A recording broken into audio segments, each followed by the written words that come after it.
নমস্কার বন্ধুরা, টুসি সেসেলে সবাইকে স্বাগত জানাই। আজ একটা তালের ইউনিক রেসিপি আপনাদের সাথে শেয়ার করছি। তালের আমরা অনেক রকম রেসিপি করে থাকি, তবে আজকের রেসিপিটা সম্পূর্ণ ইউনিক। অনুরোধ রইল ভিডিওটা দেখুন। আশা করছি আজকের এই রেসিপিটা আপনাদের খুব পছন্দ হবে। যেমন নরম তুলতুলে তেমনি হবে খেতে দারুণ টেস্টি, মুখে দিলেই মিলিয়ে যাবে। এরকম একটা রেসিপি চাইলে আপনারা এটা ভগবানকেও নিবেদন করতে পারবেন। অসাধারণ স্বাদের হয়। কিভাবে বানিয়েছি চলুন দেখি। আজকের এই তালের রেসিপি তৈরি করার জন্য প্রথমে দেখুন একটা ভাজা মশলা তৈরি করে নিচ্ছি। চা চামচে 2 চামচ দিয়েছি ধনে, সেই সঙ্গে দিয়ে দিচ্ছি 1 চামচ দেখুন জিরে, হাফ টিস্পুন দিয়ে দিচ্ছি এখানে মৌরি, বেশ কয়েকটা গোলমরিচের দানা এখানে দিয়ে দিচ্ছি, আর দিয়ে দিচ্ছি এখানে কয়েকটা এলাচের টুকরো, চাইলে 1 টুকরো দারচিনি এর মধ্যে দিতে পারেন। এরপরে মশলাটাকে খুব ভালো করে ড্রাই রোস্ট করে তুলে নিতে হবে। আজকের এই তালের রেসিপিতে এই মশলাটা কিন্তু অবশ্যই ব্যবহার করতে হবে, এতে কিন্তু স্বাদ বহুমাত্রায় বেড়ে যাবে। খুব ভালো করে দেখুন মশলাটাকে ড্রাই রোস্ট করে নিয়েছি। এবার এটাকে তুলে একটু ঠান্ডা করে মিক্সিতে গুঁড়ো করে নেব। অন্যদিকে দেখুন গ্যাস ওভেনে আমি ছোলার ডাল আগে থেকে সেদ্ধ করে রেখেছি। জাস্ট 2 থেকে 3টে সিটি দিয়ে নিয়েছি। ডালগুলো এমনভাবে সেদ্ধ করতে হবে যেন সেদ্ধ হয়ে যায়, অথচ যেন আস্ত থাকে, খুব যেন গলে না যায়। এরপরে দেখুন একটা মিক্সির জার নিয়েছি। প্রথমে ওই মশলার যেটা ড্রাই রোস্ট করে নিলাম সেটাকে একটু গুঁড়ো করে নিতে হবে। আমার চ্যানেলে নতুন এসে থাকলে অনুরোধ রইল আমার চ্যানেলটিকে সাবস্ক্রাইব করে আমার পাশে থাকার। পুরনো বন্ধুরা তো পাশেই আছেন, নতুন বন্ধুদের আমার পাশে থাকার অনুরোধ জানাই। মশলাটা দেখুন খুব ভালো করে গুঁড়ো করে নিয়েছি। এবার এটাকে তুলে নিয়ে ওই মিক্সির জারেই সেদ্ধ করে রাখা ডালটাকে একটু বেটে নেব। একদম ঝরঝরে অবস্থায় ডালটাকে একটু রাখতে হবে। ডালের মধ্যে যে জলটা ছিল সেই জলটা আমি একটু বের করে দেখুন স্ট্রেনারের সাহায্যে ডালটাকে একটু ঝরঝরে করে নিয়েছি। একটু শুকনো করে এটাকে বাটতে হবে, কোনো রকম জল দেওয়া চলবে না। এই সময় ডাল বাটার জন্য আরও যে উপকরণগুলো লাগবে সেগুলো দেখুন দিয়ে দিলাম 1.5 চা চামচ মতো চিনি। লবণটা অল্প পরিমাণ দিচ্ছি, যেহেতু সেদ্ধ করে রাখার সময় আমি খুব সামান্য একটু লবণ দিয়েছিলাম, যার জন্য এই সময় লবণটা খুব কম দিতে হবে। দেখুন খুব ঝরঝরে করে কি সুন্দর ডালটাকে বেটে নিয়েছি। ডাল বাটার সময় কিন্তু কোনো রকম জল ব্যবহার করবেন না বন্ধুরা, এরকম ঝরঝরে করেই কিন্তু ডালটাকে বেটে নিতে হবে। এরপরে দেখুন দিয়েছি যে মশলাটা ভেজে রেখেছিলাম, সেই ভাজা মশলাটা ছোলার ডালের মধ্যে দিয়ে খুব ভালো করে একবার ডালটাকে মেখে নিতে হবে। ডাল বাটার সময় একটু খেয়াল রাখবেন ডালের মধ্যে যেন কোনো রকম কোনো আস্ত ডাল না থাকে।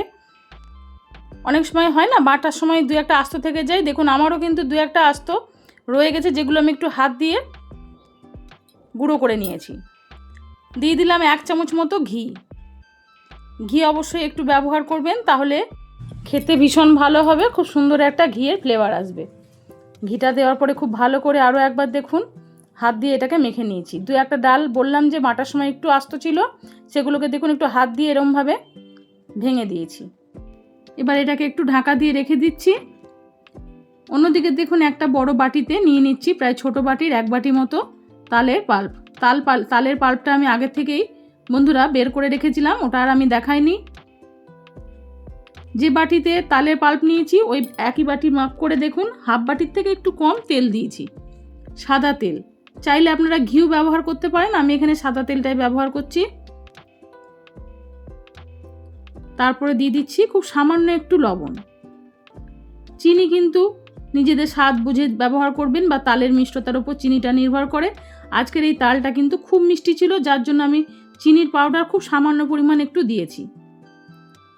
যদি তাল একটু তিতকুটে হয় সেক্ষেত্রে চিনির পরিমাণটা একটু বাড়িয়ে দেবেন। খুব ভালো করে দেখুন এবার এটাকে একটু ফেটে নিতে হবে।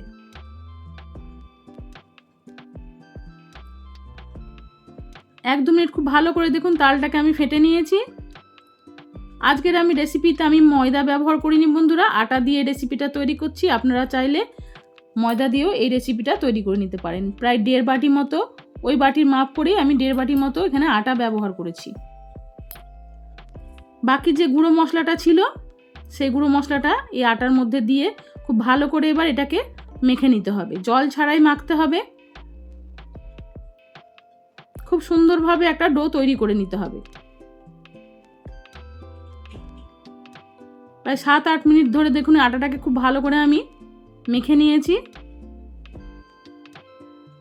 এরপরে এখান থেকে ছোট ছোট করে লেচি কেটে নেব। আমি একটু মিডিয়াম সাইজ করে দেখুন লেচিগুলোকে কেটে নিয়েছি। আপনাদের যেমন পছন্দ ঠিক সেরকমভাবে লেচিগুলো তৈরি করে নেবেন।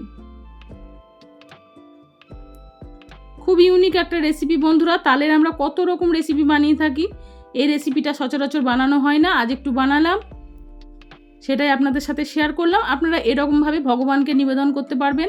একটা বাটির মতো দেখুন করে নিয়েছি। এবারে ছোলার ডালের পুরটা এর মধ্যে ভরে দেব। তারপরে মুখটাকে সিল করে দিয়ে খুব সুন্দরভাবে হাত দিয়ে এটাকে তৈরি করে নিতে হবে। আমি একটু ফ্ল্যাট করে নিয়ে দেখুন হাত দিয়ে চারিদিকে এটাকে পুরটাকে ছড়িয়ে দিয়েছি। এতে পুরটা চারিদিকে সমানভাবে ছড়িয়ে যাবে। বেলার সময় কিন্তু পুরটা আর ফেটে বেরিয়েও আসবে না। একটা থালার মধ্যে সামান্য আটা ছড়িয়ে দিয়ে আমি এগুলোকে দেখুন রেখে দিচ্ছি, যাতে একটার সাথে একটা লেগে না যায়। আটা দিয়ে করলে কিন্তু এই রেসিপিটা খুব নরম তুলতুলে হয়। চাইলে যদি আটা পছন্দ না করেন, ময়দা দিয়ে করতে চান, ময়দা দিয়েও হবে, কিন্তু আটা দিয়ে করলে বন্ধুরা এটা বেলতে খুব সুবিধে হয়। আর তাছাড়া খেলেও কিন্তু খুব একটা অ্যাসিডিটির ভয় থাকে না। অনেকেরই ময়দা হজম হয় না বন্ধুরা, তারা আটা দিয়ে অবশ্যই এই রেসিপিটা একবার বানিয়ে খেয়ে দেখবেন, ভীষণ ভালো লাগে খেতে। একটা একটা করে সবগুলোই আমি এরকমভাবে তৈরি করে নিয়েছি।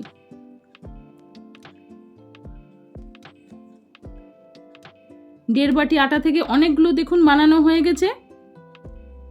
এরপরে দেখুন একটা চাকি বেলনা নিয়েছি, এর মধ্যে একটু তেল মাখিয়ে নিতে হবে। তেল মাখিয়ে নিলে এগুলো বেলতে খুব সুবিধা হবে।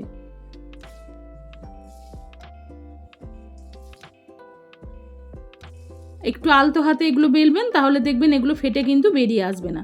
এমনিতেই আমি পুরটা চারিদিকে দেখুন ছড়িয়ে দিয়েছিলাম হাত দিয়ে, আর এগুলো বেলতে খুব সুবিধা হবে। চারিদিকে পুরটা কিন্তু সমানভাবে ছড়িয়ে যাবে। একটা একটা করে সবগুলোকেই আমি বেলে নিচ্ছি। আরও একটা আপনাদের বেলা দেখিয়ে দিচ্ছি দেখুন। অসাধারণ লাগে খেতে বন্ধুরা এই রেসিপিটা।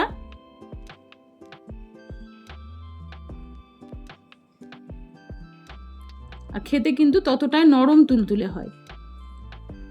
একে একে আমি সবগুলোকেই দেখুন বেলে নিয়েছি। এরপরে কড়াইতে দেখুন সাদা তেল গরম করতে দিয়েছি। তেলটাকে হাই ফ্লেমে খুব ভালো করে গরম করে নিয়ে একটা একটা করে এবার এই তালের কচুরিগুলোকে ভেজে নেব। হাই ফ্লেমেই উল্টে পাল্টে এগুলোকে একটু ভাজতে হবে। আর আজকের এই রেসিপিটা তৈরি করতে সময় খুব একটা বেশি লাগে না বন্ধুরা। আপনারা দেখতেই পেলেন খুব চটজলদি কিন্তু রেসিপিটা তৈরি করা যায়। খেতে কিন্তু ততটাই সুস্বাদু হয়। একদিন বাড়িতে এই রেসিপিটা, এই তালের কচুরি বানিয়ে খেয়ে দেখুন বন্ধুরা, আশা করছি আপনাদের খুব ভালো লাগবে। আপনারা চাইলে এটা তো যেহেতু একটা নিরামিষ রেসিপি, ভগবানকেও নিবেদন করতে পারবেন। সামনেই তো জন্মাষ্টমী আসছে, আপনারা চাইলে এই রেসিপিটা তৈরি করে নিয়ে ভগবানকে নিবেদন করুন বা নিজেরা বানিয়ে খান, আশা করছি আপনাদের খুব ভালো লাগবে। প্রত্যেকটা কচুরিকেই দেখুন আমি উল্টে পাল্টে খুব ভালো করে ভেজে নিয়েছি। দু একটা কচুরিতে যদি গোটা ডাল থেকে যায় তাহলে সেগুলো কিন্তু ততটা ফুলবে না। তাছাড়া কিন্তু কচুরিগুলো খুব ভালোভাবে দেখুন ফুলে যাবে, আর খেতেও কিন্তু দুর্দান্ত লাগবে। আপনারা চাইলে এগুলো শুধুই খেতে পারবেন, চাইলে তরকারি দিয়েও খেতে পারেন।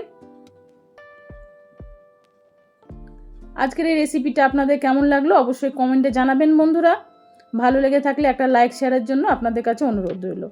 নিজেদের প্রিয়জন বন্ধুবান্ধবদের কাছে রেসিপিটি শেয়ার করে দিয়ে তাদের দেখার সুযোগ করে দিন। আর এই তালের সিজন থাকতে থাকতেই একদিন এই তালের কচুরি বানিয়ে খেয়ে দেখুন, আর কমেন্টে জানান আপনাদের কেমন লাগলো। আজ আসি বন্ধুরা, ফিরে আসবো অন্যদিন অন্য কোনো নতুন পর্বে নতুন কোনো রেসিপির সাথে। একটা কচুরি আপনাদের আমি একটু ঠান্ডা হওয়ার পরে দেখুন ছিঁড়ে দেখাচ্ছি কতটা নরম হয়েছে। গরম তো হাত দেওয়া সম্ভব নয়, একটু ঠান্ডা হয়ে যাওয়ার পরে আপনাদের দেখাচ্ছি দেখুন পুরটা একদম চারিদিকে ছড়িয়ে গেছে। এগুলো খেতে ততটাই নরম, মুখে দিলেই একদম মিলিয়ে যাবে। ফিরে আসবো নতুন পর্বে নতুন কোনো রেসিপির সাথে। সবাই ভালো থাকুন, সুস্থ থাকুন, নমস্কার।